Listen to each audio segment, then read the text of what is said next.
आइए इस वीडियो में वर्जन और निस्तापन में क्या अंतर है, इस प्रश्न को एक बेहतरीन तरीके से जानने का प्रयास करेंगे। और ये प्रश्न आपके आने वाले एग्जाम की दृष्टि से काफ़ी महत्वपूर्ण है और आपके बोर्ड एग्जाम में कई बार पूछा भी गया है। जब आप लोग क्वेश्चंस बैंक को पलटिएगा तो आप लोग को इस तरह का क्वेश्चंस आपको हमेशा दिखाई पड़ेगा कि ये वर्जन क्या होता है, ये निस्तापन क्या होता है। कभी कभी पूछ देता है वर्जन और निस्तापन में क्या अंतर है, लेकिन पूछता है। तो आइए इस प्रश्न को एक बेहतरीन तरीके से जानने का प्रयास करेंगे। जिस तरह से एक धातु को प्राप्त करने के लिए, धातु को प्राप्त ऐसे ही तो नहीं कर सकते, ऐसे आसानी तरीका से तो नहीं कर सकते हैं। धातु प्राप्त करने के लिए हम लोग को कई प्रक्रियाओं से गुजरना पड़ता है। तो वही तरह से एक प्रक्रिया क्या है, वर्जन और निस्तापन है। देखिए, जब भी हम लोग भूपर्पटी के अंदर से यानी कि पृथ्वी की गहराई से जो भी तत्व या यौगिक को निकालते हैं तो उसे हम लोग क्या कहते हैं, खनिज। और इसके बाद उसी खनिज का जब हम लोग शुद्धिकरण करते हैं, वही खनिज में से कुछ ऐसे खनिज होते हैं जिससे धातु को निकालना लाभकारी होता है, आसानी पूर्वक जिनसे धातु को निष्कर्षण हो जाता है, उसे हम लोग क्या कहते हैं, अयस्क। वैसे खनिज और अयस्क में क्या अंतर है, इसके बारे में इससे पहले की वीडियो में हमने एक बेहतरीन तरीका से समझा दिए हैं। तो आप लोग यूट्यूब पे चेक कर सकते हैं, देख सकते हैं खनिज और अयस्क में क्या अंतर है। ये भी क्वेश्चन आपके बोर्ड एग्जाम के लिए काफ़ी महत्वपूर्ण है। वहाँ पर जितने भी महत्वपूर्ण क्वेश्चन था खनिज और अयस्क में, कभी कभी पूछ देता है ना, एल्यूमिनियम का अयस्क क्या है, तो बक्सर है। लोहा का अयस्क क्या है, तो ये हेमाटाइट है। तो इस तरह का क्वेश्चन जो आपके ऑब्जेक्टिव के रूप में पूछा जाता है ना, तो उस वीडियो के अंदर में हमने एक बेहतरीन तरीका से समझा दिए हैं। फिलहाल अभी चलते हैं इस वीडियो के अंदर। तो देखिए, कोई भी धातु को प्राप्त करने के लिए अनेक प्रक्रियाओं से, अलग अलग प्रक्रियाओं से गुजरना पड़ता है। ऐसे आसानी से हम लोग धातु की प्राप्ति नहीं कर सकते हैं। सबसे पहले हम लोग को खनिज का निष्कर्षण करना पड़ता है, खनिज की प्राप्ति करनी होती है। पृथ्वी की भूपट्टी के अंदर में यानी कि पृथ्वी के गहराई में उपस्थित जितने भी तत्व या यौगिक होता है उसे हम लोग खनिज करते हैं। और जब इसी खनिज में से धातु को निकालते हैं, निष्कर्षण करते हैं, उसे हम लोग क्या कहते हैं, अयस्क। ठीक उसी तरह से यहाँ पर समझिए, जब सल्फाइड अयस्क हो, सल्फाइड अयस्क भाई क्या है, धातु जब सल्फर से अभिक्रिया करता है तो धातु सल्फाइड निर्माण करता है, और धातु जब कार्बोनेट से अभिक्रिया करता है तो धातु कार्बोनेट का निर्माण करता है।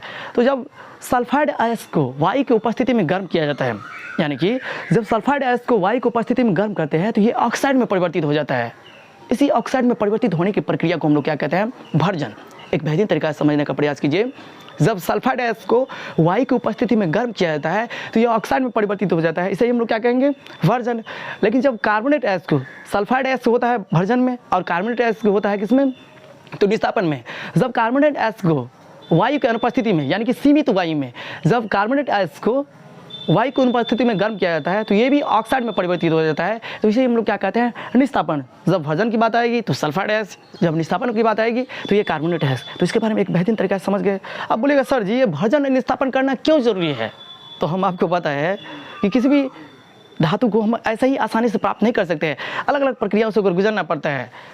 सबसे पहले खनिज, फिर खनिज को शुद्धिकरण करते हैं अयस्क, उसी अयस्क फिर शुद्धिकरण करते हैं तो ये भर्जन निस्तापन करते हैं। भर्जन निस्तापन करने से होता क्या है, कोई भी खनिज धातु को ऑक्साइड के रूप में परिवर्तित हो जाता है, और जब ये धातु के ऑक्साइड के रूप में परिवर्तित होता है उसको कोक से अभिक्रिया करा के यानी कि कार्बन से अभिक्रिया करके धातु की आसानी से प्राप्ति हो जाती है। यानी कि धातु प्राप्त करने के लिए किसी भी खनिज को या किसी भी अयस्क को, किसी भी पदार्थ को धातु को ऑक्साइड में परिवर्तित करना होगा। जब ये धातु का ऑक्साइड में परिवर्तित होगा और फिर उस स्थिति में कार्बन से अभिक्रिया करेंगे, कार्बन क्या करेगा, ऑक्सीजन को खींच लेगा, धातु ये बच जाएगा। बात समझ रहे हैं हम, धातु प्राप्त करने की ये प्रयुक्त चरण है। अलग अलग तरीकों से, अलग अलग प्रक्रियाओं से होकर जब गुजरता है खनिज या अयस्क, तब उनसे जो प्राप्ति होती है उसे हम लोग कहते हैं धातु। यानी कि ऐसे ही हम लोग आसानी से धातु की प्राप्ति नहीं कर सकते। एक बार एक बेहतरीन तरीका से हम आपको समझाने का प्रयास करते हैं, एग्जाम्पल के माध्यम से समझने का प्रयास कीजिएगा। देखिए यहाँ क्या लिखे हैं, सल्फाइड अयस्क को वायु की उपस्थिति में गर्म करने पर यह ऑक्साइड के रूप में, वैसे हम बोल ही दिए हैं, रूप में परिवर्तित हो जाता है। यहाँ आप देखिए, परिवर्तित हो जाता है। इसी ऑक्साइड में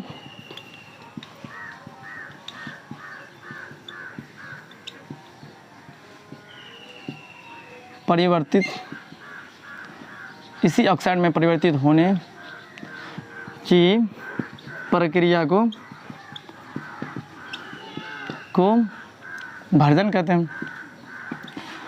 अब आइए एग्जाम्पल के माध्यम से हम आपको एक बेहतरीन तरीका से समझाने का प्रयास करते हैं। देखिए, एक बार हो सकता है आपको बोर्ड पे दिखाई न दे, लेकिन हम आपको एक बेहतरीन तरीका से समझाने का प्रयास कर रहे हैं। एक बार पढ़ देते हैं। सल्फाइड अयस्क को वायु की उपस्थिति में गर्म करने पर यह ऑक्साइड के रूप में परिवर्तित हो जाती है। इसी ऑक्साइड में परिवर्तन होने की प्रक्रिया को हम लोग क्या कहेंगे, वर्जन कहेंगे। तो समझ गए होंगे वर्जन किसे कहते हैं। आइए एग्जाम्पल के माध्यम से हम आपको एक बेहतरीन तरीका से समझाने का प्रयास करते हैं। देखिए यहाँ पे जिंक सल्फाइड, एग्जाम्पल को समझना जरूरी है ना। परिभाषा तो आप लोग जब एग्जाम्पल को समझ लीजिएगा तो ऐसे ही बना सकते हैं हम। देखिए यहाँ पे जिंक सल्फाइड, ये यहाँ पे देखिए ये धातु है ना, जिंक क्या है, धातु है, और धातु के जब सल्फर से क्रिया करता है तो धातु सल्फाइड का निर्माण करता है। इसी धातु के सल्फाइड को जब हम लोग ऑक्सीजन की उपस्थिति में क्या करेंगे, गर्म करेंगे। यहाँ पे देखिए इसका मतलब क्या हुआ, गर्म करना। तो यहाँ पे देखिए जब ये धातु के सल्फाइड को ऑक्सीजन के साथ अभिक्रिया कराते हैं तो ये धातु के ऑक्साइड में परिवर्तित हो जाता है। ये देखिए जिंक ऑक्साइड में परिवर्तित हो गया। इसके बाद देखिए सल्फर डाइऑक्साइड गैस देता है। यहाँ पे देखिए इसको ध्यान में रखेंगे कि जब वर्जन प्रक्रिया होती है तो उस स्थिति में कौन सा गैस रिलीज होता है, तो सल्फर डाइऑक्साइड SO2। यहाँ देखिए एक और एग्जांपल ले लेते हैं, CaS। इसको क्या कहेंगे, इसको कहेंगे जिंक सल्फाइड। यानी कि धातु सल्फाइड जब ऑक्सीजन से अभिक्रिया करता है, यानी कि वायु की उपस्थिति में गर्म करते हैं तो ये बदल जाता है धातु का ऑक्साइड और सल्फर डाइऑक्साइड में। इसके बाद देखिए कैल्शियम सल्फाइड को भी हम लोग ऑक्सीजन की उपस्थिति में गर्म करते हैं। इसका मतलब क्या हुआ, इसका मतलब हुआ गर्म करना। यहाँ पे देखिए ये भी किस चीज़ में परिवर्तित होगा, धातु का ऑक्साइड में। आप देखिए यहाँ पे सल्फर डाइऑक्साइड गैस देगा। कुछ बात तो आप लोगों को समझ में आ गया होगा कि वजन किसे कहते हैं। वजन में किस चीज़ का निर्माण होता है, तो सल्फर डाइऑक्साइड गैस का निर्माण होता है। इसको एक बेहतरीन तरीके से याद कीजिए। यहाँ पे देखिए धातु का ऑक्साइड प्राप्त हुई, यहाँ देखिए धातु का ऑक्साइड प्राप्त हुई।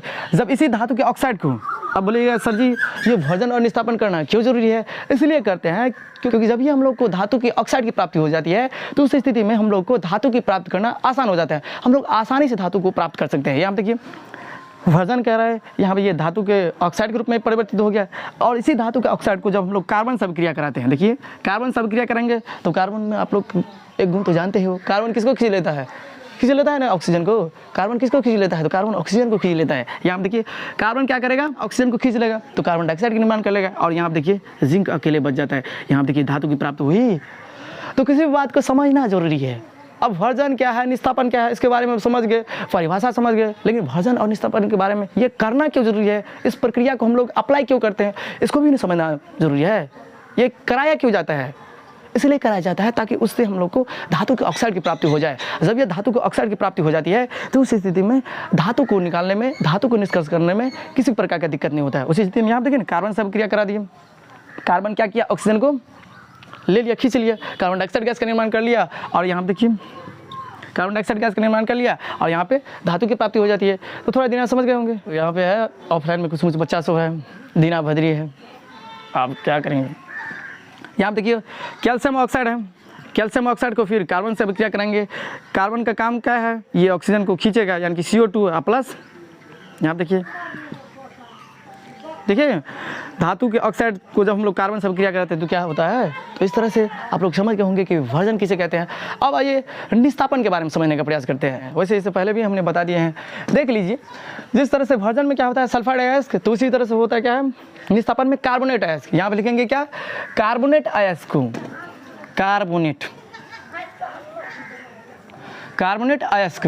यहाँ देखिए कार्बोनेट अयस्क को वायु की उपस्थिति में नहीं, वायु की अनुपस्थिति में, यहाँ देखिए वायु की अनुपस्थिति में, वायु की अनुपस्थिति,